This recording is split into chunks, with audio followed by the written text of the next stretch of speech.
Oh, so that's what the Gulf Food 2024, guys. World's one of the largest food and beverage trade show.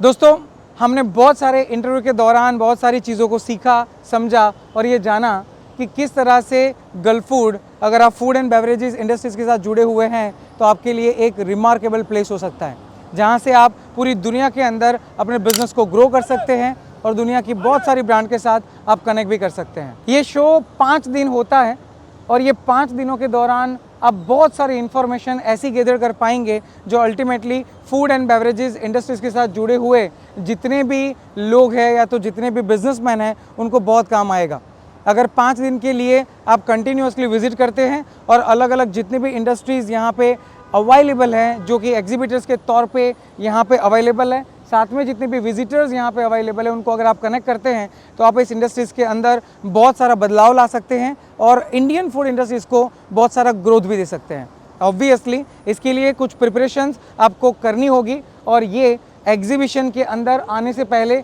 इतनी चीज़ों को खास ध्यान में रख लें। अगर आप एक एग्जीबिटर हैं तो ऑब्वियसली आपको थोड़ा सा वर्कआउट इस बात पे करना होगा कि एग्जीबिशन में पार्टिसिपेट करने से पहले आप किन को टारगेट कर रहे हो, बिकॉज आपका जो फूड है वो कौन से कॉन्टिनेंट में चल सकता है उसको आप चेक करें, उसके हिसाब से आप अपना पैवेलियन चूज़ करें। अगर आपने पैवेलियन परफेक्ट चूज़ किया है तो ऑब्वियसली इन दैट केस आपके पास दुनिया भर के जितने भी नए इम्पोर्टर्स हैं या तो जो ट्रेड एजेंट्स हैं वो आपको कनेक्ट करेंगे एंड ऑब्वियसली आप उनके साथ कनेक्शन करके अपनी जो प्रोडक्ट्स हैं उनको वर्ल्ड वाइड पहुँचा सकते हैं। सो इसके साथ साथ अगर आप एग्जीबिशन के अंदर विजिटर के तौर पे पार्टिसिपेट कर रहे हैं तो भी ये एग्जीबिशन आपके बहुत बड़े काम का है। अगर आप विजिटर्स के तौर पे यहाँ पे विजिट कर रहे हो तो उसकी रिगार्डिंग आपकी क्या प्रिपरेशंस होनी चाहिए, अगर उनके बारे में हम फोकस करें तो सबसे पहले आता है आपका विजिटिंग कार्ड, जिनके थ्रू आप कोई भी इंफॉर्मेशन अपने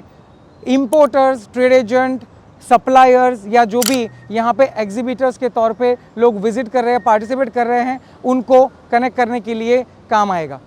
विजिटिंग कार्ड से आप उनको अपनी इन्फॉर्मेशन दे सकते हैं और उनको ये बोल सकते हैं कि ये आपको अपने कनेक्शन नंबर पे या तो ईमेल पे कनेक्ट करें। उसके साथ साथ सामने वाले का विजिटिंग कार्ड एक्सेप्ट करना ना भूलें, उनके विजिटिंग कार्ड को बने इतना ज़्यादा कलेक्ट करें ताकि अल्टीमेटली आप उनको भी उनके फ़ोन नंबर या तो फिर ईमेल के थ्रू कनेक्ट कर पाएंगे। सेकेंड नंबर पे आता है स्पेसिफिकली आपका ब्रोशर एंड आपकी प्रोडक्ट की जो भी डिटेल्स हैं, आप अगर डिजिटली लेना चाहते हैं तो ये भी आप अपने साथ कैरी कर सकते हैं। अगर आपके पास अपना ब्रोशर है और इन्फॉर्मेशन है तो ये आप डिस्ट्रीब्यूट कर सकते हैं जो भी आपके कनेक्शंस हैं उनके साथ। और अगर आपका कोई डिजिटल प्लेटफॉर्म है, यानी कि अगर टैबलेट वगैरह कुछ है, तो ऐसे केस में आप इन्फॉर्मेशन उसमें लोड करके लाइव यहाँ पे जो लोग पार्टिसिपेट कर रहे हैं उनको बता भी सकते हैं। दोस्तों ऑब्वियसली इसके लिए थोड़ा आपको परसिस्टेंस काम करना पड़ेगा, पेशेंस के साथ लोगों को कनेक्ट करना पड़ेगा। आपको हाँ या ना में जवाब मिल सकते हैं लेकिन उससे रुकना नहीं है। ऑब्वियस अगर वो ना भी बोलते हैं तो डेफिनेटली ऐसे यहाँ पे लाखों लोग हैं जिनको आप कनेक्ट करके अपना बिजनेस ग्रो कर सकते हैं। तो 5 दिन में मैक्सिमम लोगों को मिलिए, उनसे बात करिए, उनकी प्रोडक्ट कैटेगरी को समझिए और आगे बढ़िए। अलग अलग जितने भी एग्जीबिशन हॉल हैं इन सब में प्रोडक्ट की कैटेगरी भी अलग अलग है, तो ऑब्वियसली जो कैटेगरीज़ है आप उन कैटेगरीज़ के साथ साथ उन लोगों को टच करके अल्टीमेटली अपनी कैटेगरी में जो कनेक्ट होते हैं उनको अपने कार्ड डिस्ट्रीब्यूट भी कर सकते हैं। साथ में ये इन्फॉर्मेशन पास आउट होगी तो आज नहीं तो कल जब ये इन्फॉर्मेशन के थ्रू पर्टिकुलरली वो आपको कनेक्ट करेंगे तो हो सकता है आपके बिजनेस होने के चांस और मल्टीपल हो जाएंगे। मैं तो ये भी सजेस्ट करता हूँ कि अगर आपके पास प्रोडक्ट के सैंपल्स हैं तो आप प्रोडक्ट के सैंपल्स को यहाँ पे लेके आइए। जब सैंपल्स आप लोगों को दिखाएंगे तो इससे कन्वर्जन होने के चांस और भी बढ़ जाते हैं। अब आप जैसे ही कनेक्शंस बनाने चालू करते हैं तो इसके बाद का स्टेप है इंडिया जाके अपनी जो प्रोडक्ट्स हैं उनकी इन्फॉर्मेशन उनकी ईमेल एड्रेस पे या तो उनके नंबर पे फॉरवर्ड करें, रेगुलर बेस पे उनके साथ कनेक्शन में रहें और रेगुलर आपके जो मेल्स हैं उनको शूट आउट करते रहें। दोस्तों कोल्ड मेल ये भी आज नहीं तो कल एक बहुत बड़ा आउटपुट लेके आपके साथ आएगा एंड डेफिनेटली आपकी जो प्रोडक्ट रीच है वो धीरे धीरे आगे बढ़ेगी। सो ऑब्वियस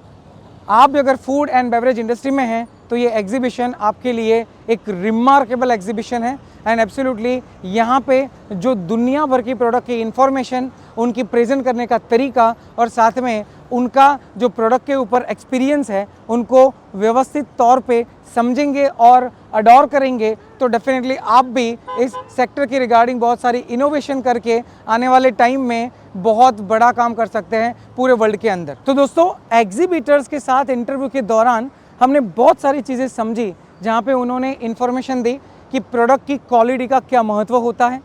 प्रोडक्ट के पैकेजिंग का क्या महत्व होता है, साथ में जो प्रोडक्ट आप सेल करना चाहते हो उनकी रिगार्डिंग अगर परफेक्ट मार्केट को आप टैप करते हो तो आप क्या मिरेकल्स कर सकते हैं, और उसके साथ साथ परसिस्टेंस और पेशेंस ये सबसे इम्पोर्टेंट हथियार है। अगर आप अपने काम में परसिस्टेंसली मूव करते हैं, अगर चीज़ों को रेगुलर बेस पे प्रेजेंट करते हैं और साथ में अगर आप पेशेंस के साथ काम कर रहे हैं तो future is yours. And definitely in which way India is moving further with the food and industries and beverage industries, absolutely world is a very huge market to be catered। अभी दुनिया भर के अंदर जितने भी प्रोडक्ट्स हम export कर रहे हैं ये टोटल रिक्वायरमेंट का मेरे ख्याल से 4 से 5% भी नहीं है।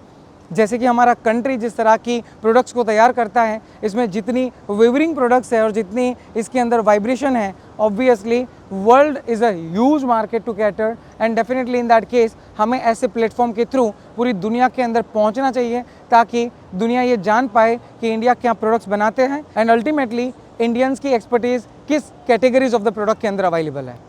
Amit Milani and team, India's best export-import business trainers.